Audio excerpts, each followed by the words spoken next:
पास वापस लौटूंगी। समर अलवर से हमारे साथ बने हुए हैं। समर, जैसे कि हमारे दोनों संवाददाताओं ने पूरी विस्तार से यहाँ पे जानकारी दी है कि किस राज्य में कितना इस समय AQI लेवल है, लेकिन अगर हम लोग अलवर की बात करते हैं तो स्थिति आप कैसी देख पा रहे हैं? AQI लेवल कितना है? क्योंकि कहीं ना कहीं ऐसी खबरें लगातार सामने आ रही, जानकारी मिल रही कि अधिकारियों की लापरवाही इस बीच देखी जा सकती है, जिसके चलते एयर क्वालिटी इंडेक्स बढ़ रहा है। नियम जो लागू किए गए हैं जैसे कि ग्रैब दिल्ली NCR में, उस तरह के नियमों का उल्लंघन किया जा रहा है। क्या कुछ आप देख पा रहे हैं?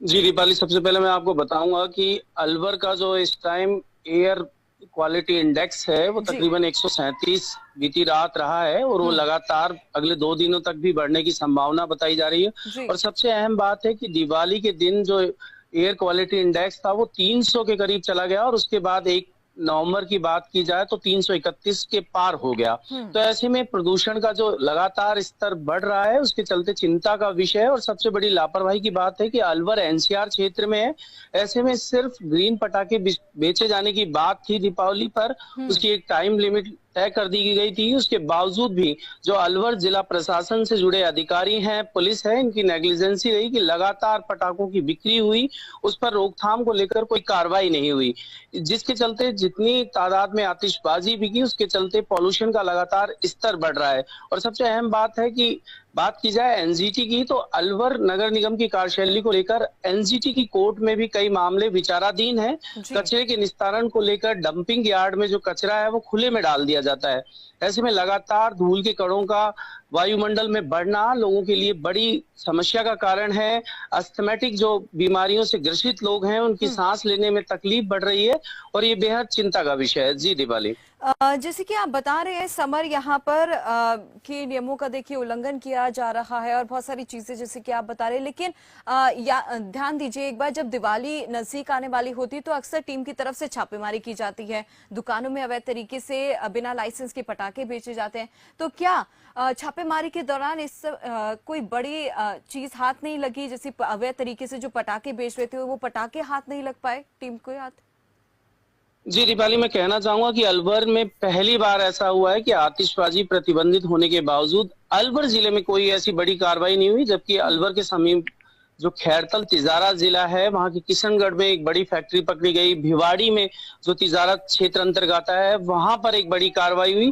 लेकिन ये अलवर के पुलिस और प्रशासन की बड़ी नेग्लिजेंसी रही कि अधिकारियों ने इस मामले में कोई सख्त कार्रवाई नहीं की, या यूं कहें कि ध्यान देना उचित नहीं समझा, और उसका खामियाजा ना सिर्फ आम जनता को भुगतना पड़ेगा, या यूं कहें कि अलवर से जुड़े प्रशासनिक अधिकारी हैं वो भी इसी आबो हवा में सांस लेते हैं और संभवतः उन्हें भी परेशानी का सामना जल्द करना पड़ेगा। और भविष्य में जैसा कि मौसम विभाग के अनुमान बता रहे हैं कि AQI का लेवल लगातार अगले 5 दिनों में और ज्यादा ऊपर जाने वाला है। अभी प्योर उसको हम यूं कह सकते हैं कि अभी जो स्तर है वो काफी खतरनाक तो नहीं है, लेकिन उसके चलते कहीं ना कहीं अस्थमैटिक और अन्य बीमारियां जो सांस से जुड़ी हैं उनको परेशानी हो सकती है। जी, तो कुल मिलाकर ऐसा कहा जाता है कि अलवर में भी स्थिति जो है अंडर कंट्रोल है, जिस तरीके से आप आंकड़े बता रहे हैं समर गुप्ता। ठीक है, मैं आपके पास वापस लौटूंगी। बठिंडा से हमारे साथ अब विनोद बंसल जुड़ गए हैं।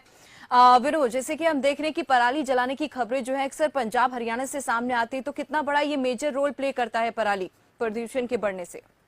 दीपाली, मैं आपको बताना चाहूंगा जो मेजर रोल है वो पराली का ही रहता है। अगर पिछली सरकारों की बात करें तो हरियाणा सरकार और दिल्ली सरकार ने बहुत भीषण इल्जाम थे वो इन पे लगाए थे भी जो पराली पंजाब से किसान पराली जलाते हैं उसका धुआं दिल्ली और हरियाणा को आकर इनकी जो हवा है उनको प्रदूषण करता है और लोगों का सांस लेना मुश्किल हो जाता है।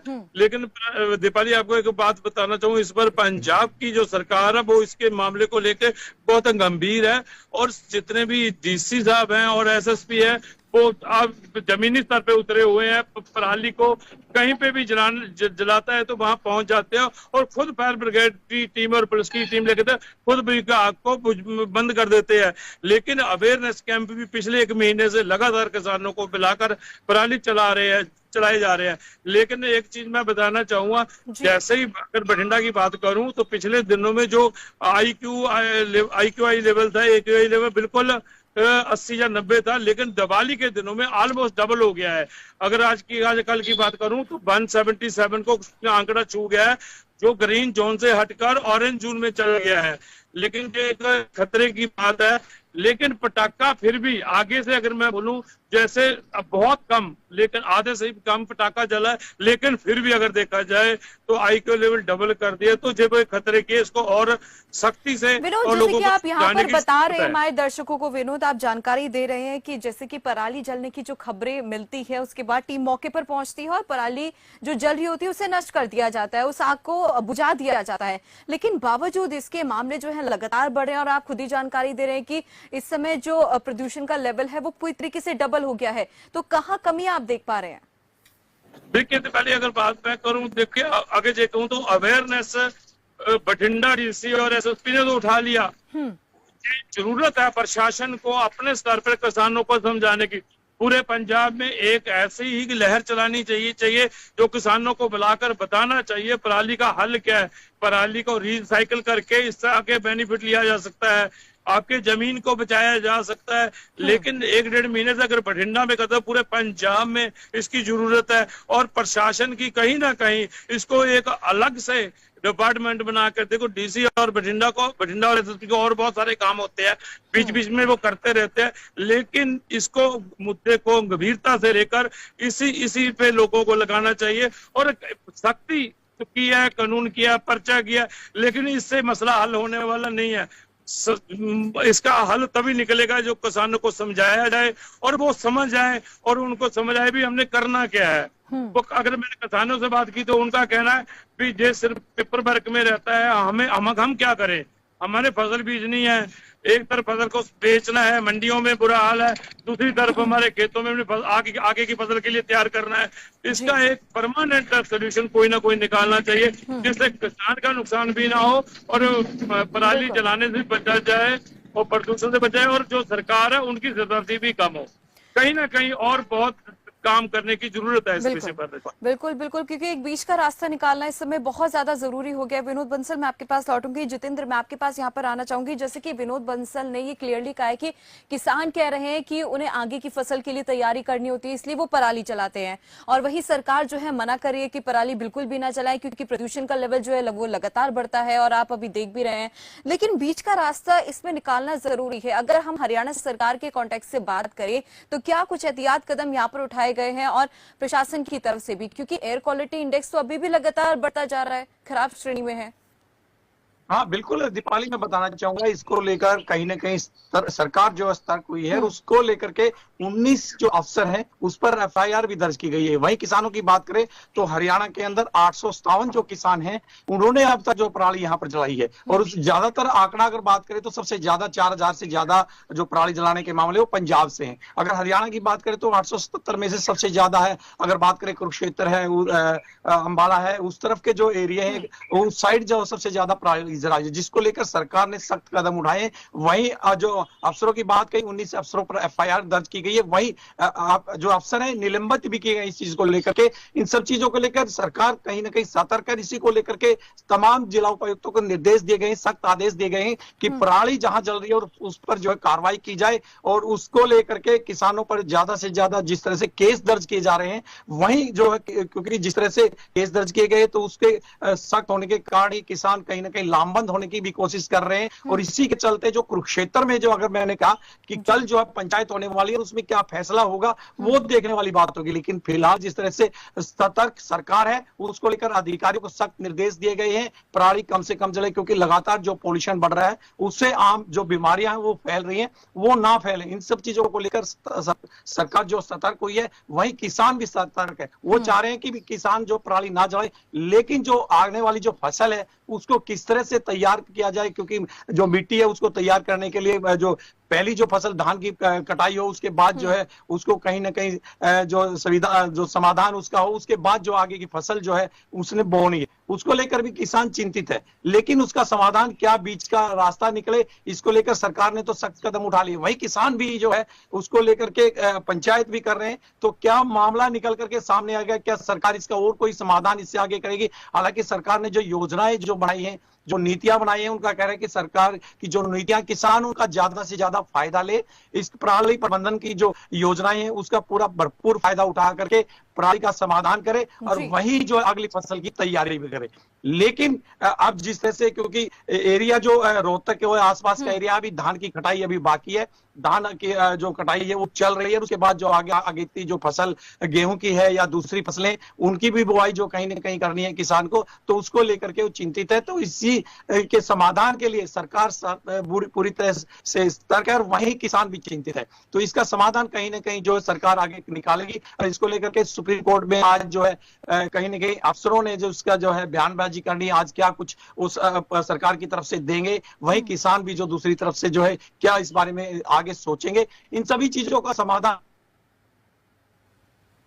जी वो कहीं ना कहीं जो ज्यादा आने वाले समय में और भी ज्यादा नुकसानदायक हो सकता है। जी ठीक है जितेंद्र पांचाल, मैं आपके पास वापस लौटूंगी। समर गुप्ता, मैं आपके पास यहाँ पर आना चाहूंगी। देखिए हरियाणा और पंजाब दोनों राज्यों से हमारी संवाददाता जुड़े हैं, पूरी जानकारी यहाँ पर दे रहे हैं कि इस समय सिचुएशन जो है बहुत ज्यादा क्रिटिकल हो चुकी है दोनों राज्यों में।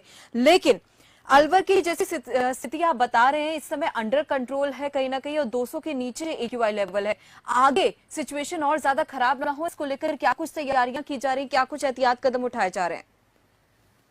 जी, मैं आपको दीपाली बताना चाहूंगा कि प्रशासनिक स्तर पर कार्रवाई को लेकर पूर्व में भी इस तरह के दावे किए गए, लेकिन वो आंकड़ों का खेल था जिसे कागजों में निपटा दिया गया, जिसके चलते हालात ऐसे हुए। और कहीं ना कहीं जनता अपेक्षा कर रही है कि वो कागजी कार्रवाई फिर कागजों में न निपट जाए, जिससे कि स्थिति और ज्यादा दूभर हो जाए। तो ऐसे में प्रशासन को तैयारियों को लेकर बात की जाए तो जो डंपिंग यार्ड है उसका जो कचरा है उसके निस्तारण को लेकर जल्द से जल्द प्रयास करना चाहिए, क्योंकि अक्सर वहां देखा गया है कि लोग वहां पर आग लगा देते हैं, जिसके चलते वहां पे पॉल्यूशन का लगातार स्तर बढ़ता है। दूसरी बात की जाए कि यहाँ पे अलवर में MIA क्षेत्र है, जो फैक्ट्री एरिया है, वहां पर भी लगातार पॉल्यूशन को लेकर जो संबंधित पॉल्यूशन राजस्थान कंट्रोल बोर्ड है उनके अधिकारियों को सख्त कार्रवाई के निर्देश देने की जरूरत है। और अलवर शहर की बात की जाए या अलवर जिले की बात की जाए तो सबसे अहम मुद्दा है कि जलवायु एवं पर्यावरण जो मंत्री हैं केंद्र में भूपेंद्र यादव, वो भी अलवर से सांसद हैं। और दूसरी बात की जाए अलवर की जो स्टेट जलवायु एवं पर्यावरण मंत्री हैं संजय शर्मा, वो भी अलवर शहर से ही आते हैं। तो ऐसे में अगर पॉल्यूशन का लेवल लगातार खराब हो रहा है तो दोनों मंत्रियों को सोचना होगा कि आखिर उनके जिले में इस तरह के हालात हैं तो देश और राज्य की स्थिति को लेकर वो क्या प्रयास करेंगे।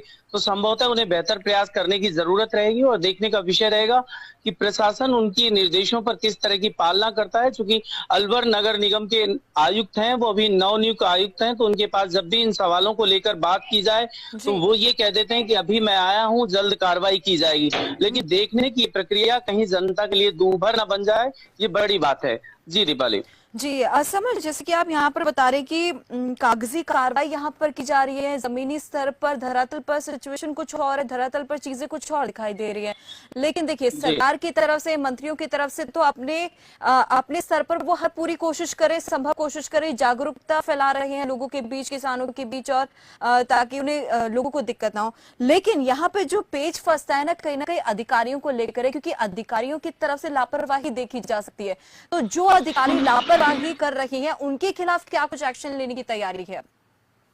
यही सबसे अहम मुद्दा है कि अलवर की जो कलेक्टर हैं आरतिका शुक्ला, उन्होंने शुरुआती दौर में सफाई को लेकर जिस तरह की तेजी दिखाई, लोगों को लगा कि कहीं ना कहीं बड़ा बदलाव आएगा, लेकिन उसके बाद अब वो सुस्ती का आलम है। उन्होंने दीपावली पे ये भी कहीं ना कहीं आदेश निकाले कि जो अवैध रूप से पटाखे की बिक्री करेगा उस पे 10,000 रुपए का जुर्माना होगा।